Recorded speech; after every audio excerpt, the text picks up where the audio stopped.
Echo Park, a new beginning, let's go. Started back rocking the brown. Ever since we've been knocking them down. Baby said she wanna go to the game. Taught her how to say Padre gang. Started back rocking the brown. Ever since we've been knocking them down. Mitchell and Ness with the old school name. All of the homies holler Padre gang. Yeah, they. And good day, everybody. Welcome to King Friars Padres Giants pregame show. Real quick check here in the comments. Can you guys hear me? Someone comment. Just make sure that you can hear me. I just want to make sure I have my mic back. So I just want to make sure you guys can hear what I'm saying.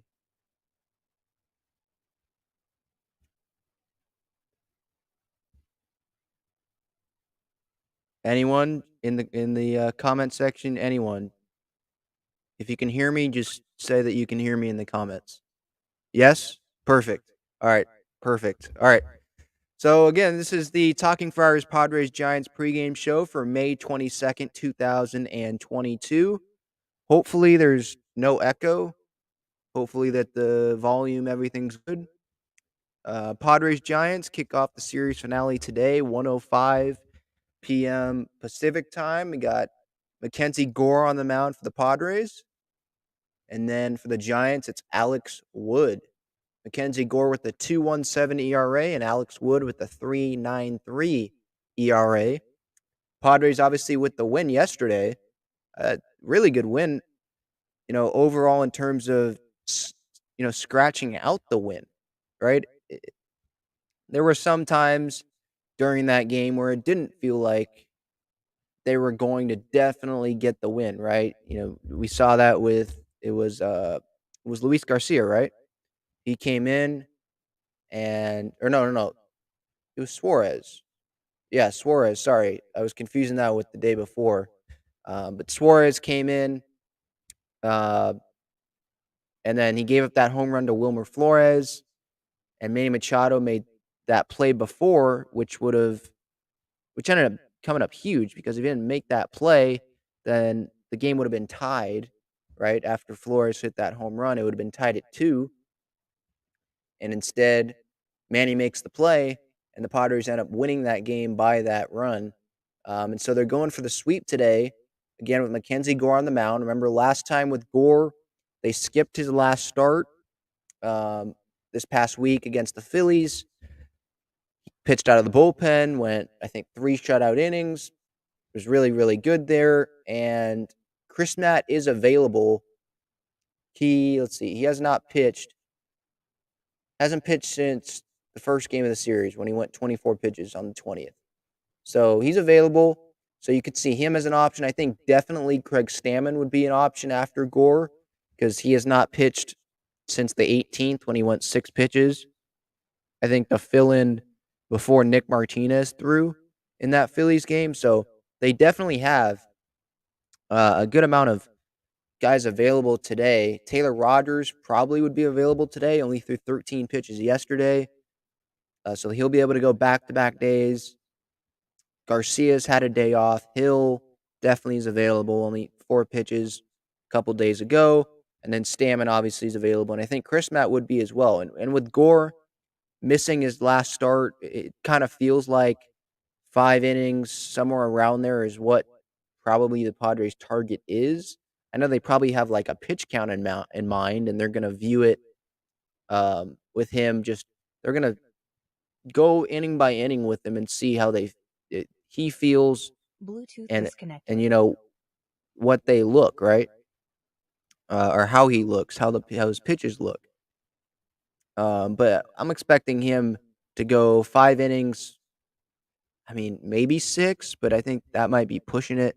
He has not gotten through the 6th inning yet this season. I was looking at his game logs. Hasn't been able to do that yet. And then with Alex Wood on the other side of things, a 3.93 ERA. He went 4 1/3 innings his last time out. He allowed 3 earned runs. He has he has allowed a home run in 4 of his 7 starts that he's had this year. He allowed 2 runs against the Padres in his start earlier this season when he faced them. And then Nola, during that game, he was able to get him and homer off of him. Um, And then Nola, I think he's in the lineup. Yeah, he's hitting 8th in the lineup today.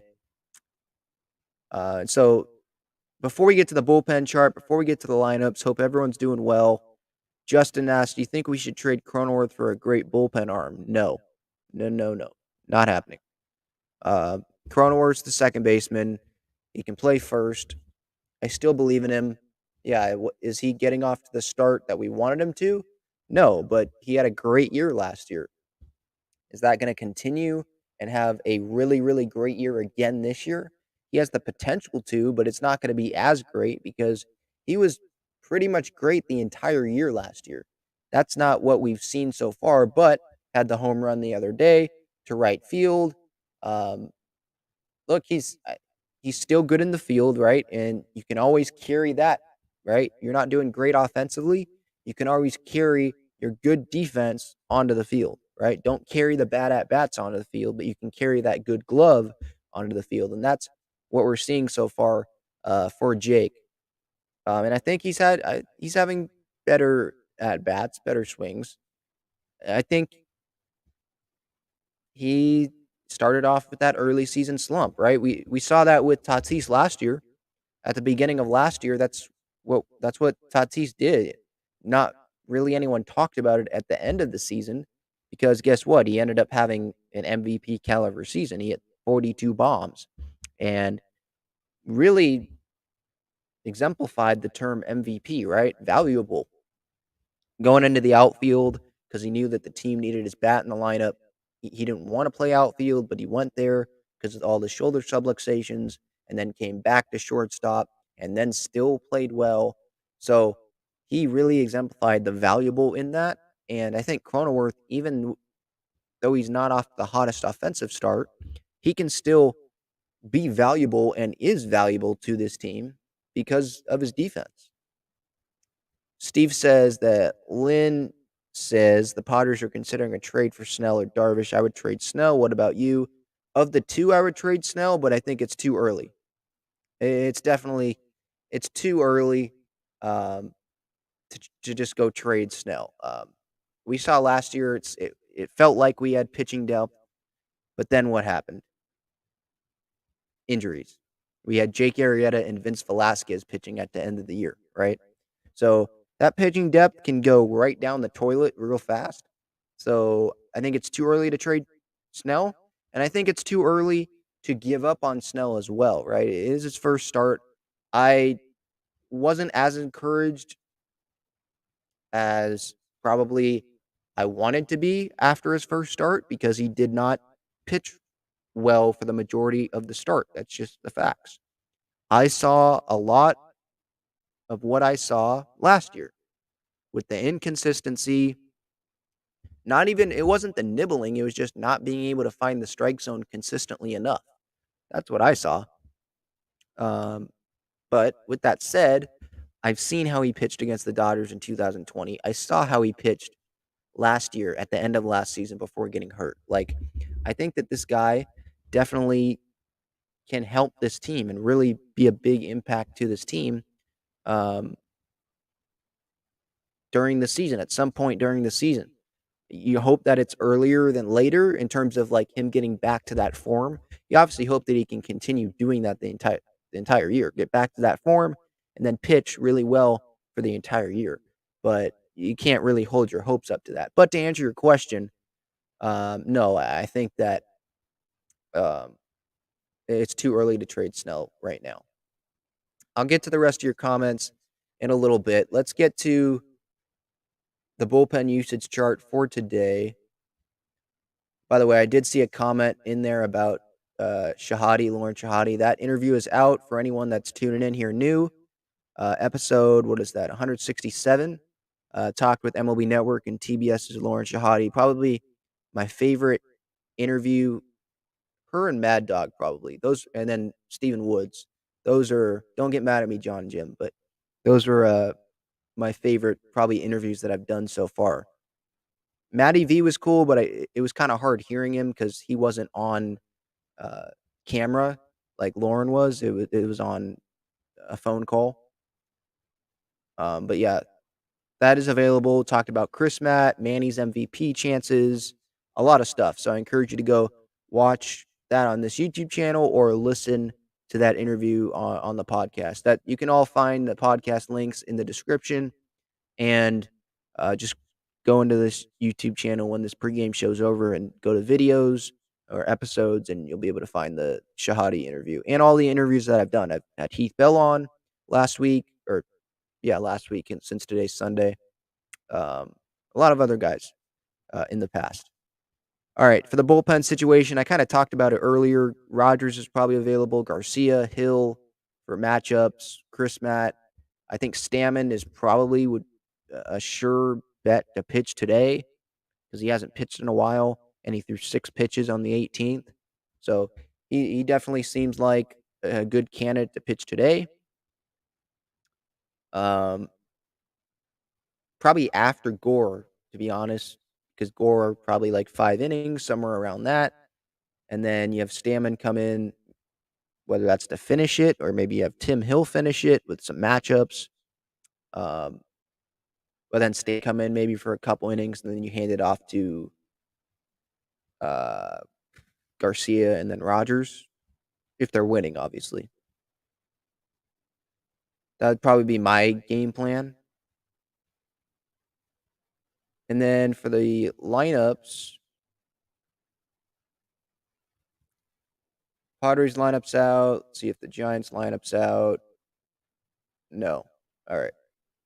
For the Padres lineup, got Crony leading off, Manny hitting second, Profar hitting third. In left, Haas at first, Myers in right, Voit DHing. So no Cano. It's against a lefty, not very surprising. Hassan Kim at shortstop, Austin Nola catching. Alfaro was in there yesterday. And then Jose Azocar in center field. I was kind of wondering before this game, before the lineups came out, who was going to be the catcher, or not catcher, the center fielder today. Would have been Grisham or would have been Azokar. And they're going with Azokar against a lefty. Azokar's a righty. And Azokar, he's battling right now. He's having some good at bats. I just used the B word. I know the Jace Tingler B word, but that's kind of how you have to explain what Azokar is doing right now. And he's pretty much the same as Grisham in the field. Maybe Grisham is more familiar with major league center fields, obviously, and the outfield in the big leagues, but and specifically the Oracle Park outfield and how big it is. But at the same time, an outfield is an outfield, right? All right, so that's the Padres lineup. No Cano, probably pinch hit role, maybe at some point later in the game. Alfaro on the bench as well.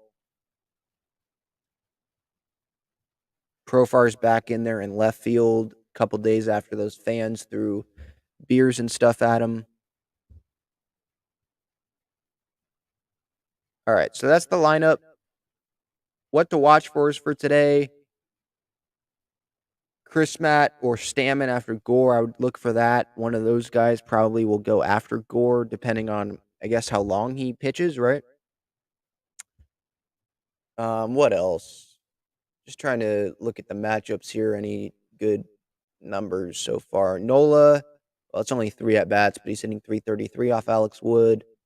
Myers has had the greatest track record or amount of at bats off of Alex Wood. He's had 19 and he's hitting 263 off of him. That's pretty much about it. A lot of the other guys are small sample size guys.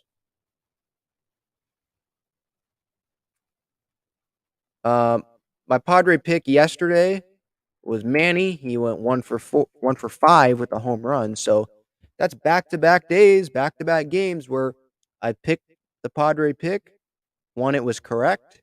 And then 2, that guy that I picked ended up homering. Today I'm going to go with Will Myers. Will he homer today? We shall see. Myers, obviously, with the biggest track record off of Alex Wood, like I just mentioned. And so far this year, after that Manny pick, I'm 25-11 so far this year for my pregame show Padre pick. And again, the Giants are 22-17 entering today's game. The Padres are 26-14. Padres are in second place in the National League West, a game and a half back of the Dodgers. The Giants, since they lost and the Padres won, both Dodgers and Padres won yesterday, they drop another game So now they're now 5 games back in the National League West, third place in the National League West, with the Diamondbacks and Rockies after that. Bob Melvin, 2-0, back from that prostate surgery. Love to see that. And then before we get to, or I get to your comments, questions, we got just some MLB news. Adley Rutschman made his debut yesterday. He got his first hit. It was actually a triple down the right field line. Brett Phillips had some trouble there getting it under the wall. I think it was wedged into the wall. And Rutschman kept going. So that was his debut. Steven Matz is already out of the game today for the Cardinals, left shoulder stiffness. The Peacock game is Cardinals Pirates today. No one cares, probably. Yesterday, there was this whole stupid thing about with Josh Donaldson and Tim Anderson in their Yankee Red Sox game, where Tim Anderson said that Josh Donaldson called him Jackie and thought it was like racist, even though Josh Donaldson clarified after the game, said, "Hey, a couple years ago in an article, he said that I'm the new Jackie Robinson, so I was just having some fun." And so I think Tim Anderson, maybe he was just trying to get attention. I think that was a little, maybe he took it too far saying that it was a racist comment. Tony La Russa said it too, that he thought it was a racist comment. Like, I don't think he knew the backstory there. And then for Tim Anderson to say that it was a racist thing when he knows deep in his heart that it wasn't, because according to Josh Donaldson, they've been talking about it. They'd been going back and forth for years about that, and Donaldson's been having fun with Anderson about that. Uh, it seemed like a whole lot of nothing. The bench is cleared, whatever. But that was a big topic of conversation yesterday in the baseball world. But that's really nothing. Cardinals, by the way, are up 12-0 on the Pirates in the 6th inning. Holy cow. It's kind of like last Sunday when they were whooping the Giants. The Padres, talk about whooping the Giants, not really whooping them in terms of the scores this series, but they can go sweep them today. Hopefully that happens. San Francisco has enough success. Enough success. They got the Warriors definitely probably heading to the finals. They don't need the Giants to have success this weekend. Dodgers are playing the Phillies right now in the 2nd inning. Colorado plays the Mets, finishes up their series a little after 12 o'clock in Colorado. Rockies are 19-20. Diamondbacks are about to start against the Cubs at Wrigley. So that's the National League West action, and that's some of the MLB news so far this year. Or today, sorry. I guess it counts as this year, but today. All right. Let's go through some of these comments here.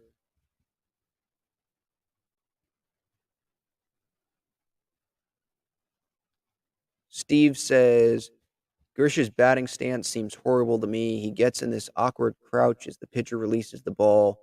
You should analyze him. Maybe. I might do that. I mean, he had success in 2020 doing it. That's just the way that he's always been, if I remember correctly. I just think that, yeah, is he late to fastballs and stuff like that? Yeah.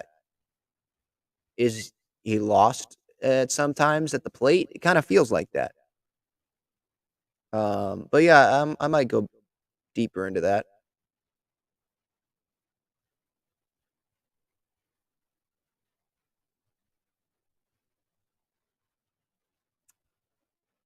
Long ball prod. It used to be Eric Hosmer is just better. He says, going for the sweep today, need to steal a lot like the last 2 games. That's the reason we were winning. Without the runners in scoring position, no points. Well, all right.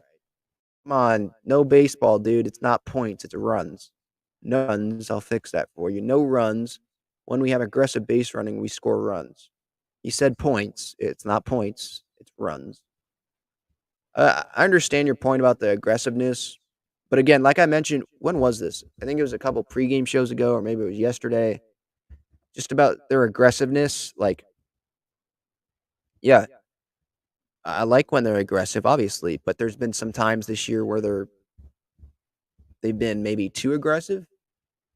Um, and then, well, on the other hand, like that, like when Manny steals and Kim is stealing second specifically, they're doing it smart, like they're being smart about it. And so if they're aggressive in being smart about it, be aggressive all you want. It's when you're not really that smart about it and you're just being aggressive to be aggressive. That's when you're getting guys thrown out with a hitter at the plate who could have some damage. That's where you get into trouble. Justin asks, what happens to Kim when Tatis comes back?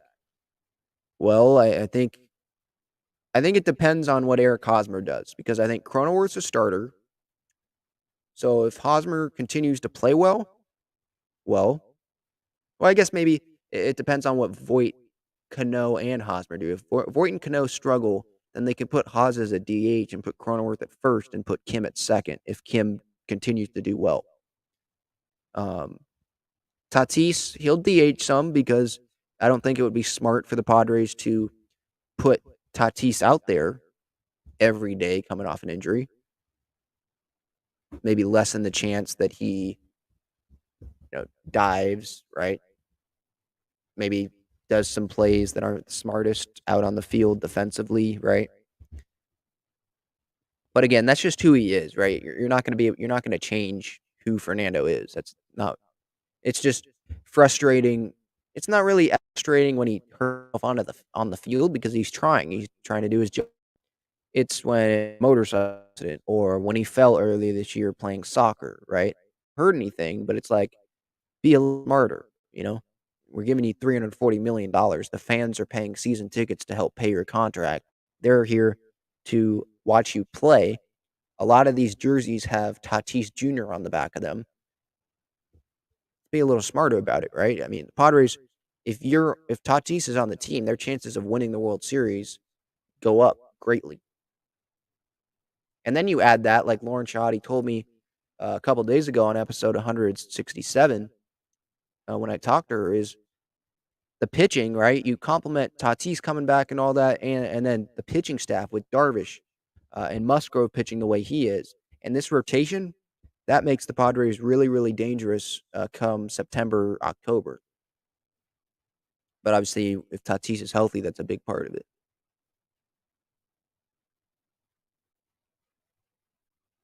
Roberto says Juan Soto might be available later this year. Yep, covered that. It's on this YouTube channel. It's on the podcast platforms. Of my reaction about that report from Buster Olney, where he said that the Padres and the Blue Jays would probably be suitors for Juan Soto if if the Nationals felt compelled to deal Juan Soto.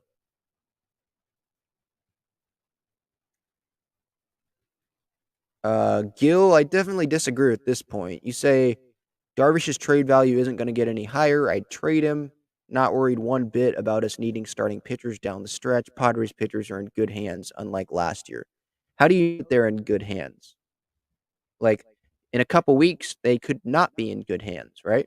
It would be different if we're near the trade deadline and guys have showed that they can be healthy and Gore has had some rest and he'll be ready to go for the rest of the year.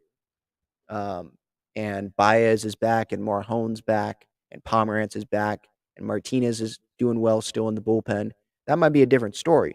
But trading him is not smart. He's still one of your best starting pitchers. He just shut out the Phillies last start. Hopefully you watched that.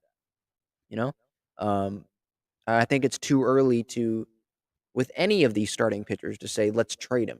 I get your point about his trade value not being higher, but you also got to realize like, okay, if Clev and Mania don't come back next year because they're free agents, or off the really really small chance I think, but a terrifying thought, the terrifying chance that the Padres don't have Joe Musgrove either. That's a few starters that you're down, and now your rotation is Darvish, Snell, and Gore, or Snell and Gore, because Martinez might not come back either next year if he pitches well. Because if he pitches well, he can earn more money than he's going to make next year. He has a player option after every year of his contract. It's extremely, extremely Nick Martinez friendly. It's not Padres friendly. So with Darvish, you have him for one more year of control. You might need him next year because of guys that are going to be gone. The rotation's not going to be as strong next year, I don't think, as it is right now. You're probably not going to have 7 really strong options in the rotation like you do right now. Oscar says, "You think the Rockies could consider trading CJ Cron if the wheels start coming off?" Yeah, definitely. Leads the league in home runs right now, I think. I think he just hit one yesterday. I think his 10th or something like that. Yeah, definitely. The wheels are going to fall off. The Rockies aren't a good team. Yeah, Diamondbacks and Rockies, did they get on starts? Sure. But no, they're not a playoff team this year. And so I think they definitely could consider trading him, but to the Padres, I don't know if they'd want to do that. And to be honest, would the Padres really want to go all out for CJ Cron as a DH? Because they already have Haas at first. They already have Cronenworth who can play first. They have Profar who can play first. They have Nola in an emergency situation who can play first. They have Luke Voigt who can play first. Is that a fit? I don't think so. And then for DH, like, what if Cano continues to play well and they just keep him?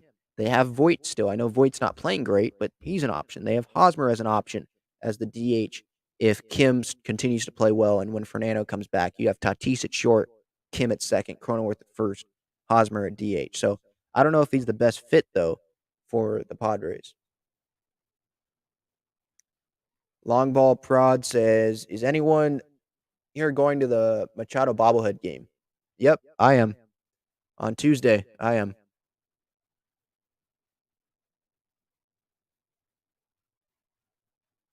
Um, I'm just gonna go right back, right. I'm gonna go right past Quan's comment about Lauren. All right, Gil says, "I wouldn't be upset if we get an all-star bat for Snell. I would just trade Darvish before Snell."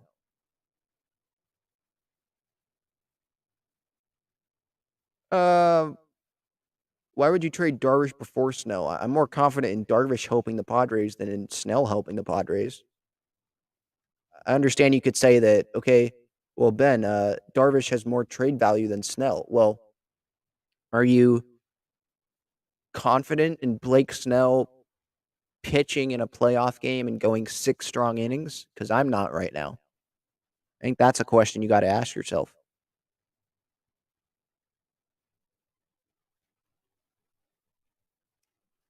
Eric, the pick today, good question. The pick today is Will Myers. Yeah, long ball prod has it in there. Yeah, and this is a good point, Quan. If the Padres make the playoffs, imagine what you do with the 7 starters. Yeah, I mean, you get a good bullpen. That's what you do. Because in a 7-game series, what, 4 of them starts? Maybe 3. I've seen 3 deployed sometimes, especially the second half of those 7-game series. So now you have Gore, you have Martinez, maybe Snell in the bullpen. Just the way it is right now. That's all I'm saying. Just the way it is right now.